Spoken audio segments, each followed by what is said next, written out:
accessing your internal energy field now. So I have them come down, reconnect to their body, reconnect to their intuition, that small little inner voices, and that intuition always guides us. A lot of times we'll get this information from our intuition and we'll take it up into our head and then we'll go, okay, so I was just told that I should turn left, but I remember back when I thought I turned right. Well, maybe I should turn left.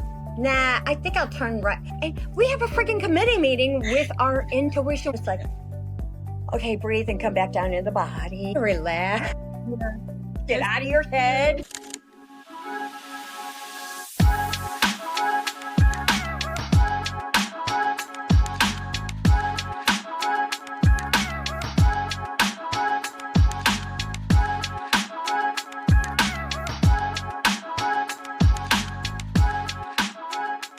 Welcome to Connecting the Dots. This space is a place where we talk about seemingly random topics, but in all actuality, they're connected together.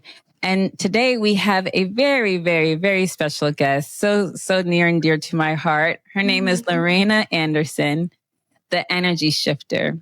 Laurina is an international life and energy and success coach who helps people break free from stress, self-doubt, and old patterns so they can create the life they truly want. With over 27 years in the psychological field, Laurina has worked as a therapist, addiction counselor, motivational speaker, and a mindfulness meditation teacher for individuals and corporations. Her motto, never too old, isn't just a phrase. At 38, she went back to school and completely reinvented her life. Laurina's proven techniques quiets the mind, reconnect people to their intuition, and dissolves the weight of the past through powerful breath work and awareness practices. Clients walk away with greater clarity, confidence, and the ability to manifest their goals with ease. Many call her a light in the darkness, though she'll tell you the light was inside them all along. Mm-hmm. Welcome, Laurina. Absolutely. And you know something, you are absolute proof of that. You are definitely a light that shines on everyone you touch, everyone you meet. So I want to thank you for having me today. It is an absolute privilege and an honor to be on here with you. Thank you so much, Laurina. Thank you so much. And it's so interesting because we met. It's so funny. We were part of the same networking group, and I joined 6 Degrees almost a year ago. And I remember the first time I saw you get up and have your introduction about who you are. I was like, wow, she is a ball of energy. And that is somebody I want to know. That's so amazing because I totally felt the same way about you. I was like, oh my goodness, who is this? And, you know, I can always tell, you know, through the energy field, who I'm resonating with and why I'm resonating with that individual. And I've got to tell you, you were just a light worker that walked in and heads turned. So I was like, I got to know her too. And, you know, it feels as if I've known you for such a long time, even though, you know, we only get to see each other once a month, if that. Mm-hmm. And so Jim Henson has this amazing little quote. He said, "They have yet to come up with a word for old friends who meet new." And that's exactly the way I feel about you. Like I've known you forever, even though I just met you. Mm-hmm. So thank you for, you know, having me on your podcast. And this is definitely connecting some dots. It definitely is connecting some dots, 100%. And I would say that probably, you know, you coming into my life was very, very timely because, you know, earlier this year, I had a lot of struggles that I didn't even expect that I would go through, you know, and just whenever I would meet with you and just share and just chat a little bit, you would always give me these little gems that would just stick with me. And like, it really, really, you know, helped me through navigating some of those tough times that I had earlier this year. Well, thank you. It is my pleasure. And I love to share insight so that another human being, whomever they are, can feel some level of peace or some aha moment. And also knowing that, whatever is inside of them, that they have the power to move forward. And you never know who you're going to touch in that time period. There's wonderful people that turn around and say, just giving a smile at one point lightens up another person's life, and you never know where they might be, because there's been many, that have been on the suicidal road, and all of a sudden a smile or a gesture or just a positive reinforcement of who they really are. Oh my gosh, you look so beautiful today, or what a beautiful eyes you have, and all of a sudden their whole life turns. So I love turning lights on, and I love turning lives around. And so, speaking about turning lives around and finding your joy and passion, and essentially like your whole life's purpose of helping other people ignite that spark inside of them, how did you what was that pivotal moment where you're like, aha, this is I know that this is my calling? Well, it came quite strangely, to be honest with you. I married young. I had 2 daughters, very young, and my youngest was mentally handicapped, and also experienced poverty at a very young age. However, such strength and motivation that I had that I never stopped. I mean, one foot in front of the other, one foot in front of the other. And I just kept going, even through the divorce and being a single parent, and then meeting my second husband, who absolutely encouraged me to go back to school. It's time. What are you going to do? And this is all you need to do. Just because technically I'm a high school dropout. I needed like 6 more classes to be able to get my diploma out of high school. And he was the greatest support, because he said, listen, just take the 6 classes, then you've got your diploma. You're going to feel great about yourself, because I always had such low self-esteem. And no matter who gave me compliments or, how I was closing in on 6-figure income selling printing, but it didn't matter because I didn't feel different, So I ended up going back to school. I never stopped. I went all the way through, got my bachelor's, got into advanced standing in my master's program, and then started as a counselor for a inpatient treatment center. And that was really great foundation. However, what I realized is that here's the difference between therapy and life coaching. Therapy, you're dealing with a lot of the disorders, and they're all documented in this great big red book called the DSM. And I wanted to really work with people that were healthy, but just dealing with issues. And I also bring a spiritual understanding as well.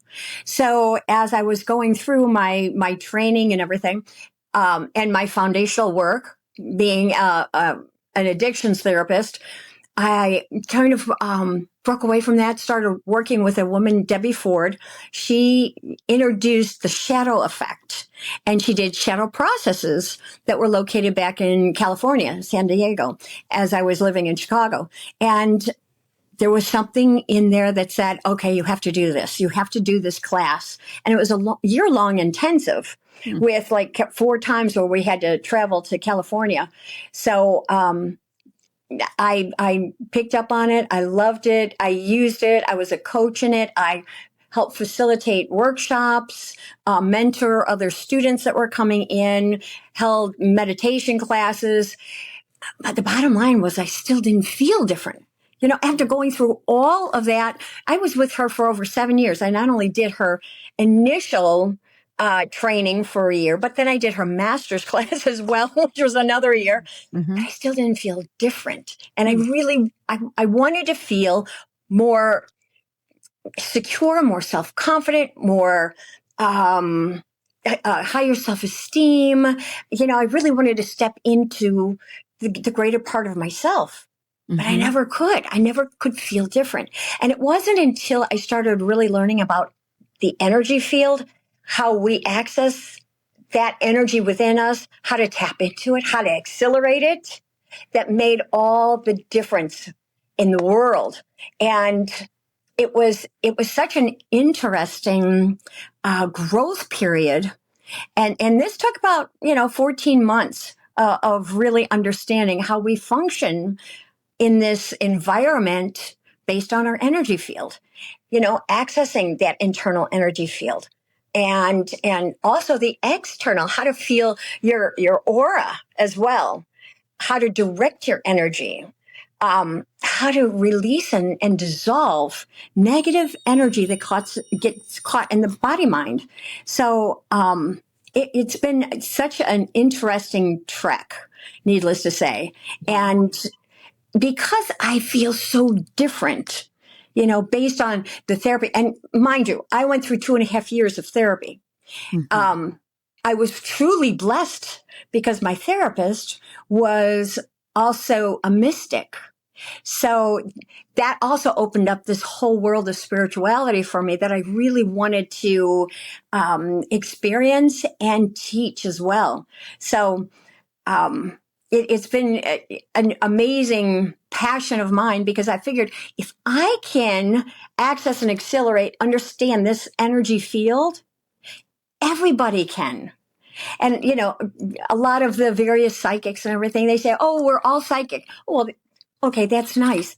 How? What am I supposed to do? Tell me, I want to know. So that's one of the reasons why I decided to grow in this arena. So he not only use my psychological academia knowledge in talk therapy, but I also teach people tools and techniques, how to really access that internal energy field, how to be present in the moment, how to quiet the mind at will, how to sleep better at night. Are you kidding? Yeah. How to really and allow themselves to feel, because that's really the bottom line. So many people that are so stressed out, or they have had traumatic occurrences throughout their lifetime. They don't want to feel anymore, because every time they do, it hurts. So that's why I'm so passionate about this work. Yeah. It's interesting. You touched on several different things that I want to kind of touch upon. So it was interesting when you talked about the shadow. Was it the shadow work that you were doing for several years? Yes. It's fascinating because a lot of people, when they, I think, embark on maybe the first beginning stages of their spiritual journey, there's the concept of the shadow work. Yes. So dealing with that side of you. And like for myself, like I was doing a lot of shadow work, but to your point, it's like you feel just there's so much that you start to acknowledge, but then it's like, okay, what do I do with this? Like, how do I, let this go and move on, and then the other piece is learning about the energy field. There are a lot of people that say, this activity gives me energy, this drains my energy, this person's an energy vampire, or so they throw those terms around, but it's not really so defined as to what do they mean by like the whole energy thing. So like what I want to dive into a little bit better is, or a little bit deeper is, how would you define someone's energy field, like conceptually, right? So this is for like someone, maybe they're new coming across the channel and they're like, I really want to feel good, but you need that point of reference. So how would you, like, let's say someone, they don't know anything. How would you describe this to them? Well, something that I love that you've pointed this out. First of all, let's go back to the shadow effect. Okay? Because what I know is that the human spirit is always trying to prove the opposite of the limiting beliefs that they carry about themselves. So for me, because I was a high school dropout, I was stupid Sally, right? So that was my shadow. And that shadow honestly motivated me to go back and start working and doing my schoolwork. And, at the age of 38, oh my goodness. And I never had a sponge brain to begin with. So, this was like trying to put something into a rock and make it stick. But the shadow, the whole concept is to make friends with your shadow. And the more that you make friends with it and honor it for what it has motivated you to do, the less it has that kind of power and control over you. Mm. So it's a great concept. I totally agree with it because I still use it today. However, even after making friends with Stupid Sally, I still didn't feel any different. It was still like, okay, well, so I made friends with her, and she got me magna cum laude for my bachelor's and cum laude for my master's 1 year in and out. I still don't feel any different.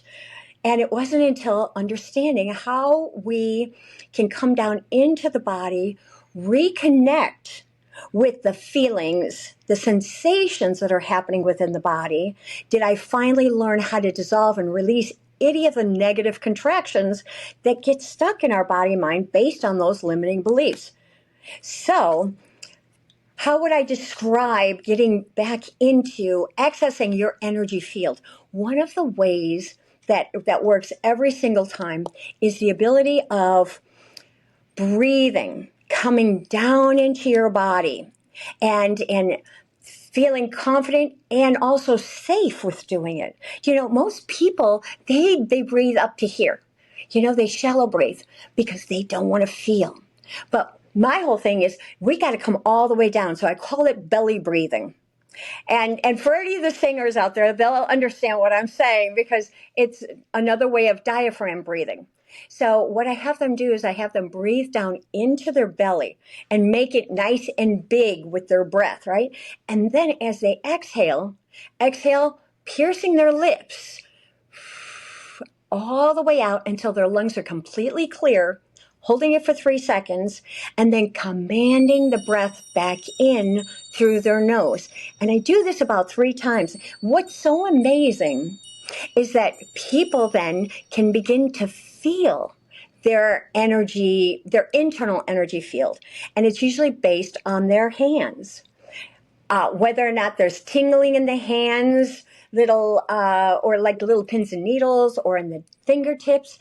And I'll ask them, are you feeling, what's happening with your hands? I think I can feel your hands starting to tingle. And they're like, oh yeah, what's that? That's so cool, right? And I said, well, you're accessing your internal energy field now. So I have them come down, reconnect to their body, reconnect to their intuition. Their intuition is where that small little inner voice is. And that intuition always guides us. Mm-hmm. It has never lied to us. I call it, our God voice. And it's so interesting because a lot of times we'll get this information from our intuition and we'll take it up into our head. And then we'll go, okay, so I was just told that I should turn left. But I remember back when I thought I turned right. Well, maybe I should turn left. Nah, I think I'll turn right. And we have a freaking committee meeting with our intuition, with the insight. And it's like, okay, breathe and come back down into the body. Relax. Yeah. Get out of your head. Yeah, it's so true. It's so true. Oh, God. Oh, my gosh. Mm-hmm. And then before you know it, you got a blasted argument going on in your head, and I call it the mental mob scene. It's kind of like when you have had, let's say an argument with your husband, right? And it only lasts maybe 10 minutes. You walk away and you're still arguing with him for the next 4 hours, just up in your head. Yeah. So I tell everybody, I said, okay, now we're going to learn how to quiet this thing down, because this thing lies to you That's why you have these committee meetings, and going back and forth and back and forth, So I tell them, I said, you have thoughts, but you are not your thoughts. Mm-hmm. You have them because you can be aware of them. And I said, who's aware of them? And everybody goes, well, I am.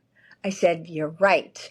Your I am is that awareness, that part of yourself that is aware of where you're sitting, the conversation that you're having, who you're having it with. Mm-hmm. That's your aware self. And for me, it's like back here. And all of my energy, tapping into energy, is coming through this framework. So it's understanding how to tap into that energy, and you feel it. Mm-hmm. You were asking, how do people really know if they're into their energy or if it's low or it's high? You can feel it. It's in the body. When you get up in the morning and you're still exhausted and you don't have any strength, and your mind is clouded and you're kind of confused. Okay, what do I really need to do today? And the body is tightening up. It's like contracted. Mm-hmm. That's how you know that your energy is really low. Energy vampires. When somebody comes into your space and they just keep talking and keep talking, and it's all about them and it's all about them, and all of a sudden you're like, whew, I'm not feeling good in this conversation. Mm-hmm. And then having the ability of excusing yourself and walking away. But also know that the exact opposite is really true. Too high of an energy. I mean, where you come in and you're busting, oh, hello, how are you? And you're so high that you're blowing people away. Mm-hmm. And that was me for a long time until I learned how to really access that energy field, but how to calm it, how to understand how it's coming across to another. And also how to kick back. Listen, when you really understand your energy, you don't need to be boastful. You just need to be present. Mm-hmm. And when you're present, that speaks volumes. Also, when you're not in your head and you're listening and you're paying attention, people feel you then. And it's all about feeling, because we've never done anything that wasn't based on a feeling. Yeah, that's true. We've used our thoughts to get to a feeling, because we either want to feel this because it feels really good, or we sure as heck don't want to feel this because it doesn't feel any good, And we can tell when we're around vampires, Mm-hmm. because all of a sudden it's like, oh, wait a minute. So that's why it's so important to understand how to feel, how to breathe, how to come down into the body, and how to feel, because your body is talking to you all the time. It is your energy field. This is not your energy field. And if it was, all you would need is a head. And then you go bouncing around. Oh, yeah. but, Yeah. It's but we're a true. whole energy field. We got to use it, Yeah. Because the more that we use it, the more we have the ability of lifting our vibrational frequency. And the more we lift it up, the happier, the more joyous, the more empowered we are. And it feels so good. If we're the other way, where we're shut down, where we feel stuck, where just negative thoughts are going all the time, our energy frequency is very, very low. And you, as I said, you can feel that. Mm-hmm. The other thing that I want to point out also, we move our energy via our breath, our attention, and our movement. So when you want to access your energy, start moving that blood, whether it's doing some jumping jacks or just sit down and stand up and sit down and stand up and sit down and stand up. By the chair, that is. and all of a sudden you will start feeling the blood flow. You start feeling more of a momentum. You start beginning to, sometimes just sweating or breathing really fast, that's all good stuff, because you want to command your energy.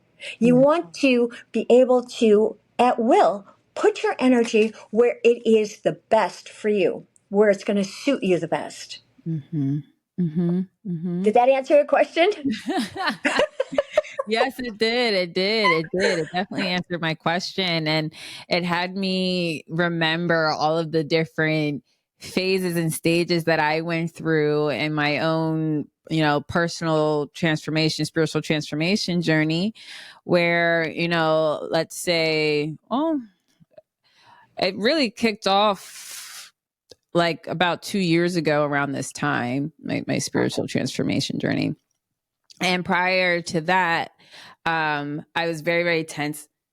So like, my shoulders were always like to my ears essentially. And I would breathe like this. Uh-huh. Very, very, Yes. very shallow, very, very shallow. And I was essentially giving all of my energy away to everybody else because I felt like I had a responsibility to help everybody else. Right. But I then can with totally relate. that, Uh-huh. yeah, and truly, I was actually neglecting myself, Mhm. And growing up, so I grew up Christian, and I always would treat others how I would want to be treated, but I would just treat others like how I want to be treated. So much so, like I'm not treating myself how I want to be treated, Yes. And then it's interesting because then in 2024, I started taking singing lessons. And that was very, very, very transformational for me in the sense where I started using my voice and I started breathing from my diaphragm and really like getting connected just with my body. Like that's what the singing lessons did for me. And I had no idea I was disconnected from it until I had to figure out how to use my diaphragm. I'm like, what is that? Like, like, Mhm. yeah, it was very, very, very transformational. Absolutely. Well, when you use that diaphragmatic breathing, what you're doing is bringing life force down into the body and you're activating your body once more. The other thing that's really interesting, because I'm a singer as well, I've been singing since I've been 5 years old, right? What's really interesting though is that when you're also breathing, you can quiet the mind. You can come into a place of neutrality, meaning that I call neutral energy your own unconditional love. And the other thing too is that you're just present in the moment. The other thing I was told too is that when you start singing, you bypass your head. You Mm. communicate from your voice, opening it up and using that along with your heart. So yeah, absolutely love singing. I Mhm. love it. Yeah. Yeah. It was, and it's funny because I didn't even have the urge to sign up for singing lessons. My husband just needed to fill up one of the schedules for one of the voice teachers at the time. So I was like, yeah, sure. But it was very, very, very, very rewarding. And then even now when I'm singing like around the house or something, it feels like I'm just, I don't know, like in a loving moment with myself, just enjoying being alive, enjoying the sensation of singing, connecting with myself, being present. Because before, like, I used to disassociate a lot. So, like, Mm, I would be looking at you and I would be like this, but then my mind would be somewhere else. And then, kind of as like a trauma response, just like reply back with, like this person might like this response type of thing and not being so authentic just because I was like, I guess, scared of being myself or felt like I didn't have permission to be myself. So it's mhm, like that also transformed as well through the singing because I used to like mimic a lot. Like just if I heard a song, I would try to sing like that singer versus mhm, just finding my own voice. And that was mhm. like another thing that kind of became unlocked with like the singing lessons because I had permission to be myself, permission to use my own voice and find my own voice. And then learn how to, yeah, just learn how to be in my body and appreciate it. hmm You know, I want to just backtrack for a moment because you said something really, really interesting at the beginning of your talk just now. And you spoke about how you were looking at everybody else externally. You know, a lot of times, and let me tell you, I've been there. I understand totally. I would always look to someone else to acknowledge me, Yeah. to accept me, Yeah. to give me praise, and pat me on the back, you know, for whatever it is that I did. And I always had to be right in the middle of everything. You know, I'm going to help. I'm a helper, and whether they asked me or not, I was going to show up. You Yeah. know. Yeah. So what I realized is that that is what we are conditioned to do from babies, from childhood, because we never really understood.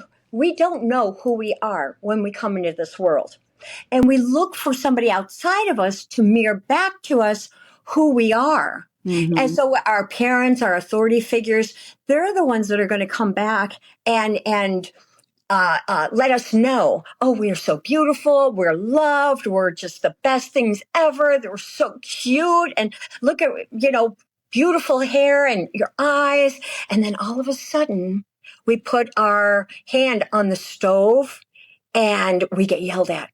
Oh my God, Mm-hmm. what's wrong with you? You know, don't you know you're going to burn yourself? Don't ever do that again. And we're like, oh my God, what did I do? You Mm-hmm. know, it shocks us. So many times that can be a milestone to start our what I call gremlins, those identities that we have that are, you know, like the shadow effect, you know, like my stupid Sally, right? Well, this one could be, don't you know any better kind of gremlin. Yeah. And it's like, well, kids, we don't know any better. So we take that conditioning with us every time we go to meet somebody else, every time we interact. And we're always, you know, looking for that acceptance. Well, Yeah. what I realize is that that's really the external power. We're constantly looking outside of ourselves for somebody else to recognize us, for somebody else to find us, to acknowledge us, to pat us on the back. Oh, wow, we're so good. Mm-hmm. What I realize is that as long as you keep that conditioning, you're always going to have to be looking for external power sources to feed you. Exactly. So through my work, what I do is that I begin to have the individual come down and start acknowledging and honoring themselves, and doing that with unconditional love, meaning no judgment, no agenda, just the pure essence of their beingness, and how it feels again within the body, within the heart, you know. And that makes all the difference in the world, because then you don't, it's empowering. You don't have to look outside of yourself for somebody to pat you on the back. Yeah. You already can feel it on the inside. And that, I got to tell you, that builds your self-confidence, your self-esteem, and it builds your spirit, not your ego. Ego is always looking outside of yourself for somebody else to acknowledge you. Mm-hmm. And you can always tell that somebody has a bit of an insecure ego, because all of a sudden they will be boasting about how great they are. Mm-hmm. You know, look at me, look at the car that I drive, look at the house that I live in. I made so much money. Honey, that is just pure ego, and they're very insecure because they have no self-esteem. Yeah. So they have to constantly project that onto everybody else. Yeah. So coming into your own spiritual awakening, as you had mentioned, you come back down into yourself. You start acknowledging your own self. You know, you start identifying the talents and the gifts and the skill set that you were born with, that allows you to honor those talents based on the fact that you co-created them. Yeah. You know, we're co-creators with God or source energy, whatever you want to call it, the universe. We're co-creators. Mm-hmm. So when we acknowledge ourselves for that, we're also praising our higher power and thanking them, because, you know, we're working in conjunction with them all the time. They're always there. Our higher power is always there. I also believe in angels. I've watched their miracles over and over and over again. So, you know, I acknowledge the angel. Thank you, angels. As a matter of fact, I thank God for our podcast today. I thank God and the angels for for our friendship. Because it's so funny. When I meet somebody, as I said, that I just connect with, I mean, like peanut butter and jelly, right? Yeah. I turn around and I look at I say, thank you, angels. I know you're up there dancing, yay, they finally met again. And it just, I mean, like I'm getting chills right now thinking about feeling it, Yeah. because it's just such an amazing connection to, reconnect with somebody that you've known probably from past lives, honey. Yeah. Of course, I believe in that. If you're spiritual, there's no way that you can't believe about that. Yeah. So, Yeah. It's also interesting and fascinating the difference you can see in your life when you really start to nurture yourself on the inside. And yes. one of the concepts I've been thinking about and paying more attention to is the definition of that unconditional love towards yourself. And you mentioned that. And I had a question. How would you describe the characteristics of when you conditionally love yourself versus when you unconditionally love yourself? Well, that one is really easy, honey. When you don't love yourself, you can go through self-loathing. You can turn around and beat yourself up. Oh my God, I can't believe that I made that mistake again. Boy, you are so stupid. Oh my God. You would think that you would learn after that last time. Well, okay, maybe the last 10 times when you've done the same exact thing. Okay, that is, you're so disconnected and you're beating yourself up. No one can manage any type of positivity in their life if they're constantly beating themselves up over their past. You cannot change your past, but what you can do is extract the wisdom that you've learned and then put it into place so you can create your future from that. And I teach a form of releasing and dissolving, because when you're beating up on yourself, something's happening in your body. Whether or not it's your gut that is tightening or your shoulders that are feeling heavy or your heart that is just hurting so bad, or the other thing too, as you were talking about, it feels like somebody is suffocating me, right? Those are stressors on the body. So I teach them how to dissolve and release those energy contractions with one of the tools and techniques that I use. And when you do that, it's really amazing, because that is what true forgiveness is. When with source energy, unconditional love, and your unconditional love, and you just begin scanning wherever that contraction is, it starts releasing and dissolving. And really what you're doing is that you are dissolving the emotional charge that you have on that incident, which means that it no longer affects you the same way. It releases you from that guilt or shame or the thought of, making mistakes or that you're so stupid. It releases that. You let it go, because you cannot talk forgiveness. You can't think forgiveness. You can't pretend forgiveness. Right. It's still there. It's kind of like haunts you.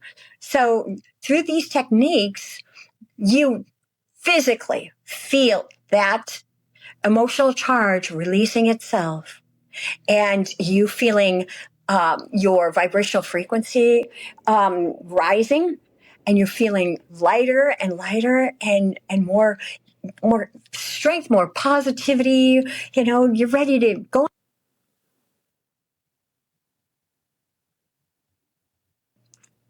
That's that's the word of forgiveness, and how to really let that go. The other thing too is that as you start doing that, I want you to look in the mirror every morning without makeup on, without brushing your teeth, without shaving, and have yourself look in the mirror and say, "Oh, I love you. I love you. I am so proud of you today. And today I'm opening myself up to more light and more love that's flowing through me to light and love my path and those that are on my path. Thank you, God. Yeah. And then breathe. Breathe into it. Yes, let it land. Because that's who you truly are on the inside.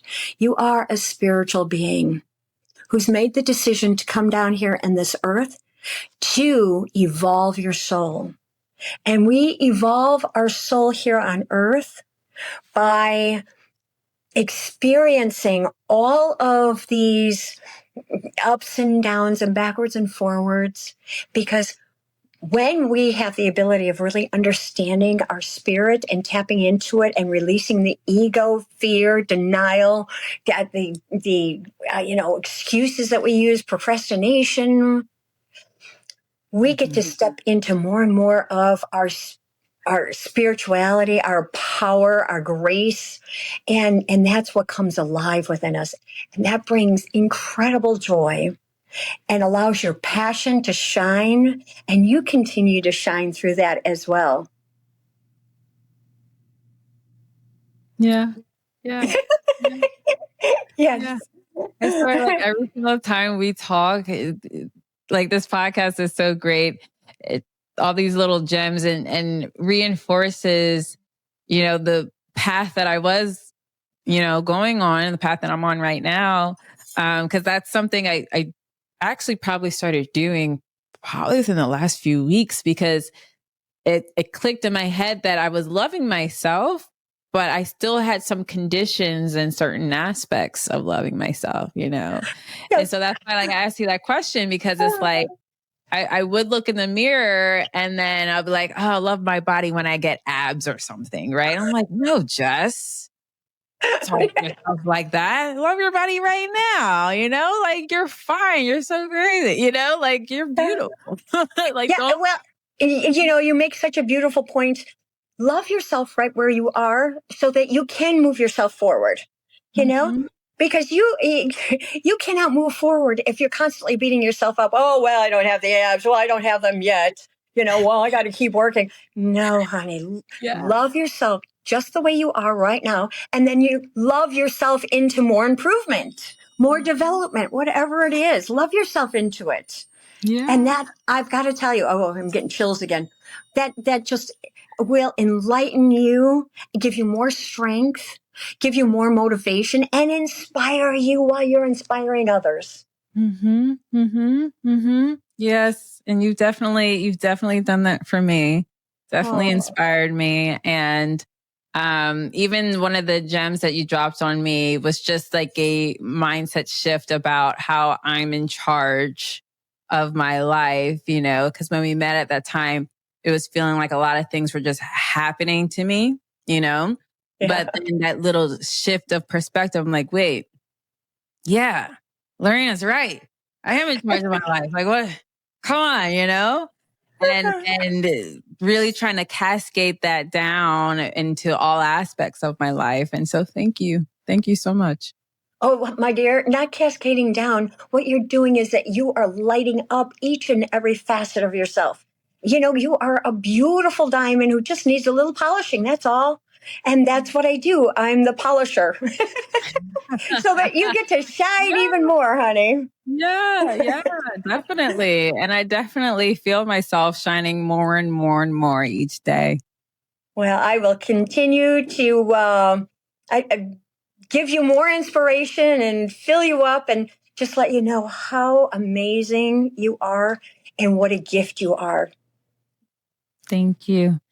And my favorite question for someone who's, let's say they listen to this whole podcast and they're like, I want to feel that way. What would be your top 3 pieces of advice for them to get started today? Call me, and call me. Absolutely. If you want to be on the fast track, if you want to finally get your life together and start feeling good about yourself and start really experiencing the successes that you deserve to feel, absolutely call me. Email me. My email address is la@ishiftyourenergy.com. Email me. Go to my website, ishiftyourenergy.com. Call me. 407-340-0301. You might get my answering machine. That's okay. Leave me a message. I always answer back. Thank you. Thank you so much. This was so wonderful. Thank you so much for coming on. Oh, my dear, thank you so much for having me. As always, it's always a pleasure and a privilege to be in your presence. Hey everyone, thanks for listening and thanks for watching. If you were inspired by what you heard, please like and subscribe, and I'll see you next time.